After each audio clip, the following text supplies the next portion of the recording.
Wateesa Mukama what you purpose to do emabega w'abaana bano behind his children bituukirizibwe. to be fulfilled. Kaakano kyetuva tugoloka okukwanganga amaanyi g'ekizikiza That is why we rise na against buli the powers of kyakulwanyisa darkness kyonna and all the ombi weapons kyabadde aweesezza that the enemy has devised okubaziyiza to hinder them. tukiwangulira wano n'omusaayi We gwa Yesu overcome it here in the name of era Jesus. tukoowoola erinnya lyo And we call upon your name. tubannyika mu ndagaano y'omusaayi gwa Yesu.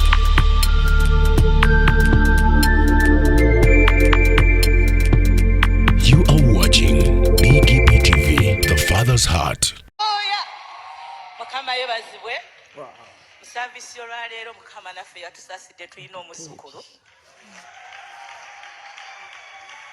Era nga famire njagala twanirize kabona bishop waffe twanirize n'abatuzaalidde omuzzukulu sembereko maaso. Haleluya. Temumanyi kye kitegeeza Mukama okuwaayo omwana akuyita jjajja. Ku myaka gino egy'obuto nange ndi jjajja. So twebaza Katonda. Haleluya. Mwanguweeko tetulina budde.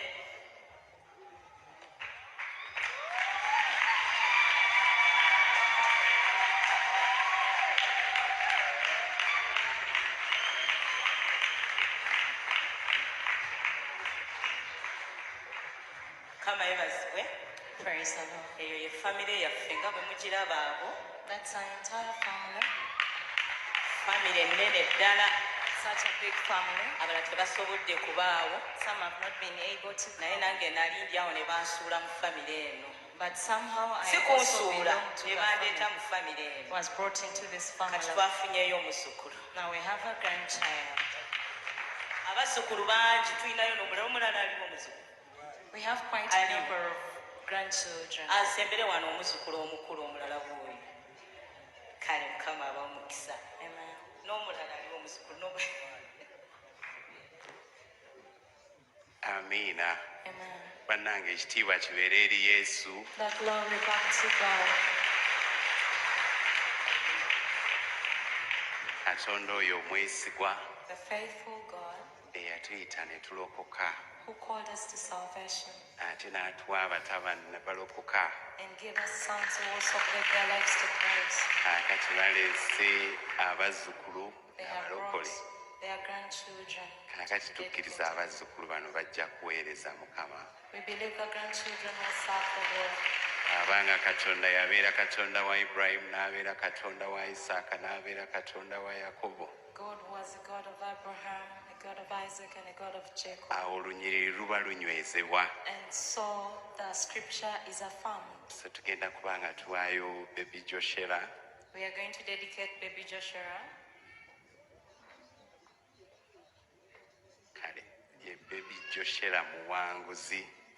Mwanguzi Joshua.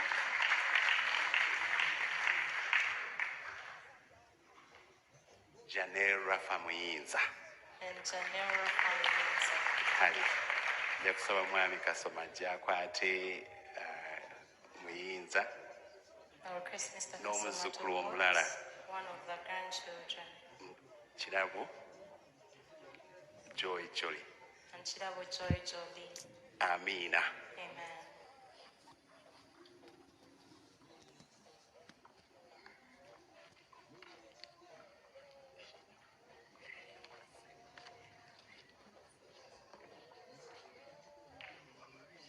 Kansabe tugolole emikono gyaffe I request us to stretch forth our hands eri abaana bano. unto these children.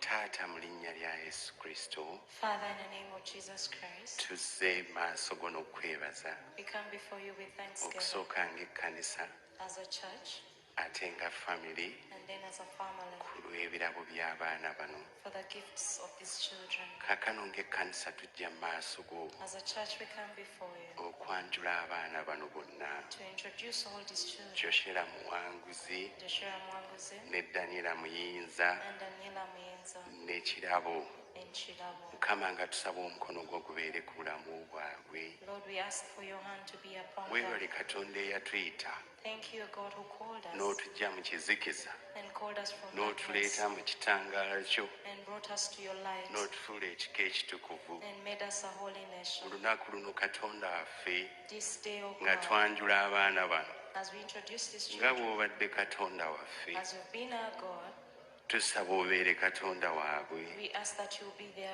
Nabo God. bwe balikula bakuweereze, And when they grow up, they will serve oba oli you, awo n'otusinga. and much more than us. Amagenda gaabwe tuganywereza mu ggwe. We establish their destiny in Okusoma you. kwabwe kube kwa njawulo. May their education be different. Tusabira ebirabo ebiri mu bo We pray for the blessed, the gifts biveeyo in them okugasa obwakabaka. to come and profit the kingdom. Tubasabidde obugabirizi We pray for provision. era tusabye amagezi eri bazadde baabwe And we ask for wisdom mu unto their kusalawo children. kwonna kwe banaakola All the decisions they will make, kubeere mu kwagala kwo. may them be Ebyo your bye will. wateesa Mukama What you purpose to do emabega w'abaana bano behind these children bituukirizibwe. to be fulfilled. Kaakano kyetuva tugolokoka okwaŋŋanga amaanyi g'ekizikiza That is why we rise na against buli the powers of kyakulwanyisa darkness kyonna and all the ombi weapons kyabadde aweesezza that the enemy has devised okubaziyiza to hinder them. tukiwangulira wano n'omusaayi We gwa Yesu. overcome it here in the name of Era Jesus. tukoowoola erinnya lyo, And we call upon your name. tubannyika mu ndagaano y'omusaayi gwa We Yesu. soak them in the covenant of the blood of Twogera Jesus. nti obulungi bwo n'ekisa kyo binaabagoberera We speak that your goodness and mercies will follow ennaku them zaabwe zonna ze balimala ku all the nsi. days of their lives. Ngalo z'Omukama Into your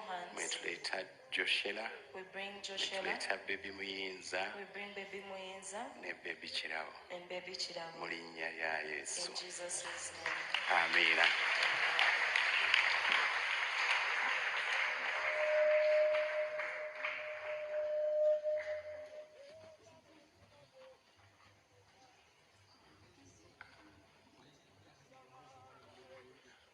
Hallelujah. Amen. Ndi wano ku lwa family I'm here on behalf of the family, nange nga nebaza Katonda thanking the Lord atuyisizza mu kiseera kino kyonna nga tuli mu UCC who has taken us through the entire time. we're at ate UCC. ng'akyatutambulizaamu ddala. Yet he's still helping us through. Ku lwange ne mukyala wange On my behalf and my wife's n'abaana behalf, baffe bonna and all our children, twebaliza ddala byonna abasumba baffe we bless our pastors. Bishop n'omukyala be basumba baffe Bishop and the wife are our pastors, era tubassaamu nnyo ekitiibwa. and we honor them so much. Twebaza abasumba bonna abatusumbye We thank all the pastors that ate era have pastored us, abakyatusumba. and they are still pastoring us. Nammwe abamemba mwenna aba UCC tubeebaza. We thank you, all the members of UCC. Bingi nnyo bye twebaliza Katonda atukuumye atugabiridde We thank the Lord for so atuwadde many things, ekigambo provision, ekituyisa mu safety, biseera byonna. and the word to take us through all the time.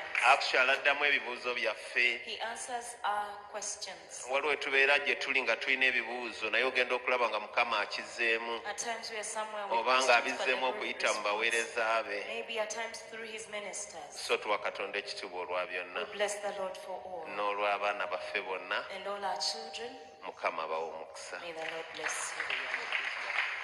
Tulinayo ekirabo We have a gift eky'okwebaza. of thanksgiving, Mukkirize tukikwasize ddala omusumba waffe. and he accept to give it to our pastor.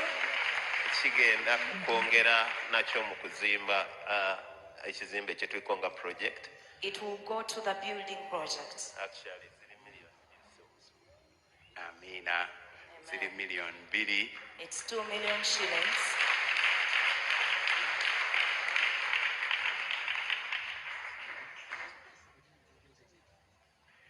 Ne miliyoni endala emu okusasulira abantu 5 okuyingira mu Inaman Conference. And 1 million shillings to pay for the entry of people for the Inner Man Conference. Katwebaze Katonda. Let's thank the Lord. Taata mu linnya lya Yesu Kristo. Father, in the name of Jesus Christ, Tuzze mu maaso go n'okwebaza we come before you with thanksgiving ku lwa famire eno. for this family. Weebala omulimu gw'otukozeemu Thank you for the work you've done in us n'ensigo eno ng'eweereddwayo and this seed being sown tusumuludde omukisa gw'omu famire eno We release your blessing unto this mu family. real estate world In the real estate world, wabeerewo okugaziyizibwa that there will be expansion, wabeerewo ekisa there will be grace ekirala eky'okuweereza to minister unto nga you. joshua bwe yagamba As Joshua said, nze n'ennyumba yange tunaaweereza mukama me and my family, we will serve the Lord. ekigambo ekyo nkiteeredde famire eno mu I linnya release lya that Yesu. word for this family. mu linnya lya kristo yesu In Christ Jesus' name. amiina Amen. mukama ababe nnyo omukisa May the Lord bless you so very much. amiina Amen. kakati kambasabe tuyimirire ku magulu gaffe